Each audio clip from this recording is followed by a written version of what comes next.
Halo semuanya, kali ini perkenankan saya untuk menceritakan sedikit tentang diri saya. Perkenalkan, nama saya Atalia Almainda Maharani Sulistia. Saya lahir di Sleman 16 Juni 2004. Saya anak pertama dari dua bersaudara. Pendidikan pertama saya tempuh di SD Muhammadiyah Pakem, kemudian karena satu dan lain hal, saya harus pindah ke SD Muhammadiyah Sleman. Kemudian selanjutnya saya menempuh pendidikan di sekolah menengah pertama negeri Satu Tempel.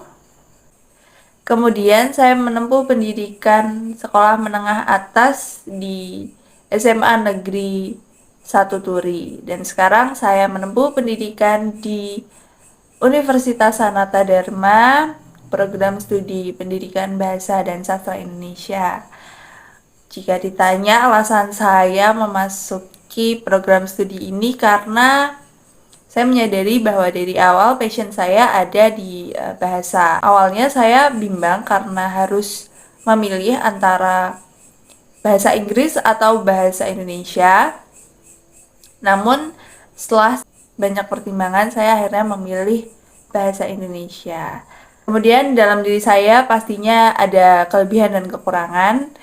Jadi saya akan menyebutkan kelebihan saya terlebih dahulu. Kelebihan saya yaitu banyak yang bilang saya itu orangnya care dan atau peduli dengan sesama, dengan teman, dengan lingkungan saya.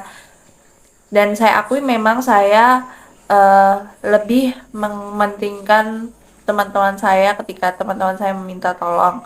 Dan itu juga menjadi salah satu kekurangan saya di mana saya tidak bisa menolak ajakan atau permintaan dari teman-teman saya yang kadang itu merugikan saya sendiri.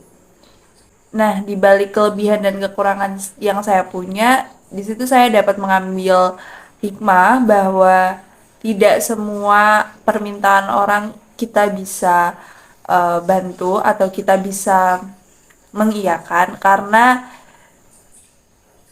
kita juga perlu untuk menghargai diri kita sendiri. Kita harus menghargai diri kita sendiri baru kita bisa menghargai orang lain.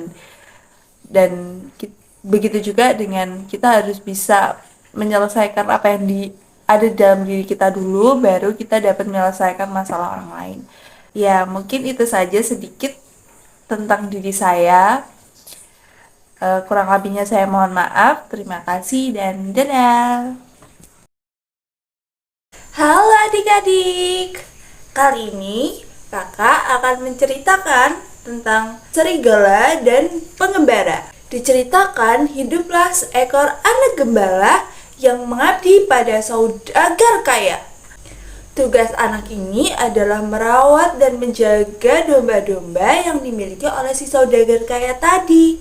Majikannya berpesan bahwa ketika ada serigala yang mendekat, dia boleh berteriak meminta tolong. Suatu hari, ketika anak gembala hanya merawat dan menjaga domba-domba majikannya, ia merasa bosan, ia merasa lelah, dan akhirnya terbesit dalam pikirannya untuk melakukan sesuatu. Tiba-tiba anak gembala berteriak, "Tolong! Tolong! Ada serigala di sini, tolong!" Mendengar teriakan anak tersebut, warga yang ada di sekitar pun berbondong-bondong datang untuk menolong anak tersebut. Namun, sesampainya di dekatnya, mereka tidak melihat apa-apa. Mereka tidak melihat adanya serigala yang mendekat ke anak tersebut. Dan anak gembala itu pun berkata, "Tidak, paman-paman, aku hanya bercanda saja. Aku bosan. Jadi, kalian boleh kembali kepada rutinitas kalian. Aku hanya bercanda saja." Namun, anak gembala tersebut tidak hanya melakukan sekali. Ia melakukannya terus-menerus sampai pada akhirnya warga yang selalu datang saat ia meminta tolong menjadi malas dan tidak percaya lagi dengan perkataan anak gembala tersebut. Sampai pada suatu sore, segerombolan serigala datang mendekati anak tersebut dan domba-dombanya. Anak tersebut mulai panik dan meminta tolong, berteriak meminta tolong kembali kepada warga-warga. Namun tidak ada yang peduli, tidak ada yang percaya dengan permintaan tolong anak tersebut. Serigala yang datang berhasil memangsa banyak domba milik saudagar kaya yang sedang dijaga oleh anak gembala tersebut. Dan karena kejadian itu, anak gembala akhirnya menyesal dan meminta maaf. Ia berjanji tidak akan mengulangi kembali perbuatannya yang berbohong dan suka mengerjai orang itu. Dari dongeng yang telah kakak sebutkan tadi, kita dapat mengambil pesan bahwa kita tidak boleh berbohong. Sebab ketika kita berbohong, orang-orang tidak akan percaya lagi dengan apa yang kita katakan. Maka dari itu, dongeng tersebut mengajarkan kita bahwa kejujuran itu penting. Kejujuran di atas segalanya. Nah, sekian dongeng yang dapat kakak sampaikan. Kurang lebihnya kakak mohon maaf. Sampai jumpa.